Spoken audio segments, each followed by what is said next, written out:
Wait, in 2020, do you remember violent protests in 2020 using George Floyd as a pretext? I do. Oh, look, more violent protests in another election year.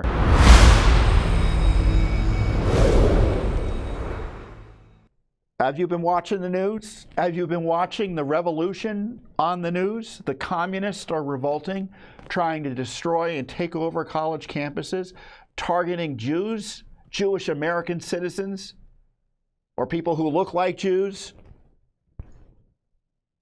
And of course, they're communists, so they want to kill everybody.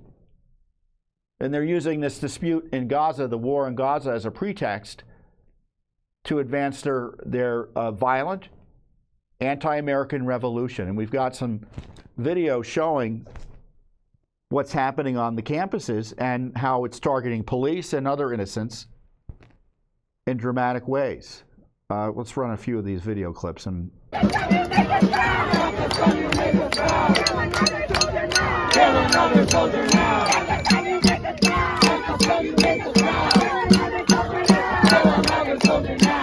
our prisoners, free them all! Free our prisoners, free them all! Zionism will fall! Zionism will fall! Free our prisoners, free them all! Free our prisoners, free them all! Israel will fall! Israel will fall! Guru Allah! Guru Allah! Guru Allah!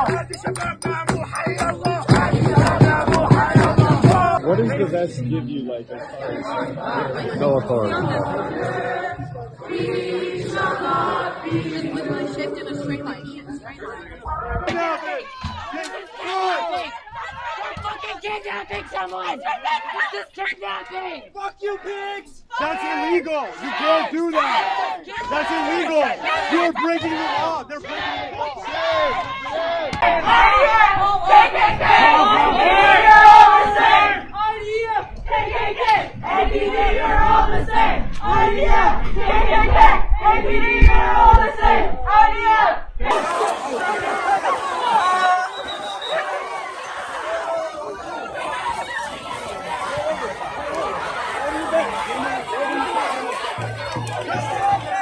I mean, you see what's happening.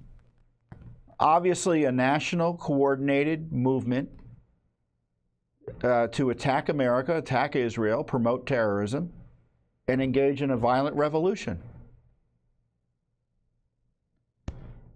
And I did a little thought experiment. You know, you remember, well, you know, I was an English major, and so I remember all these assignments. When you had to write an essay, a compare and contrast essay. So this is what I put out on Twitter. Compare and contrast the Biden regime DOC Borg response to the left's weeks-long national and violent attacks on Jews and others on college campuses to, quote, January 6th, exclamation point. So at least nationally, they've arrested at least 500 folks. Where are the feds? Did they get their bank records? That they started arresting grandmothers supporting this? Who is supporting this? George Soros? Who else is supporting it? The media is supporting it. Let's go to, I don't know if we pulled up that Washington Post story, but this is a typical example, you know, a typical defense of communist violent revolution. This is on the front page of the website of the Washington Post. How Columbia students sparked a nationwide revolt. What's that first paragraph say? The protests over war in Gaza are the culmination of months of activism and covert planning.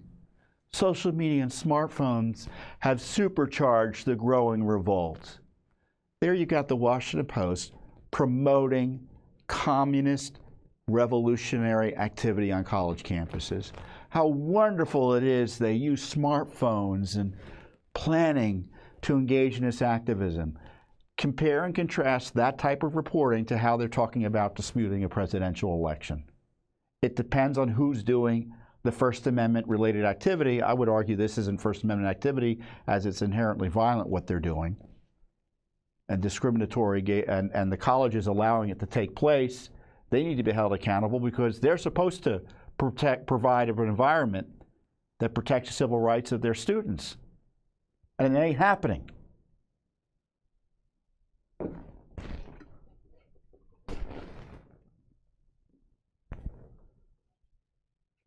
So they're trying to jail a president. The Banana Republic wants to put the president in jail.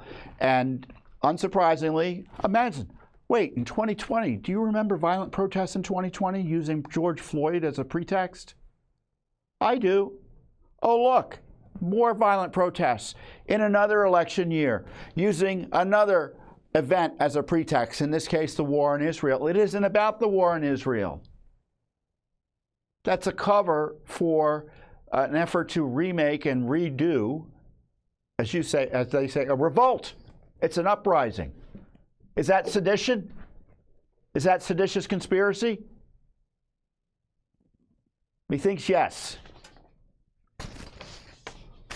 But of course, this Biden administration, they're allies with them, and they're not going to do anything about this. Heck, Biden's supporting Hamas.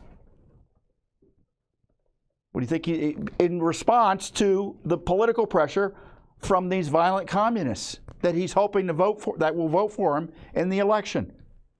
Wait, is that a crime too? For a president to support a terrorist group? For the political benefits of the election? Wait, according to the rules for Trump, that's a crime too. Thanks for watching.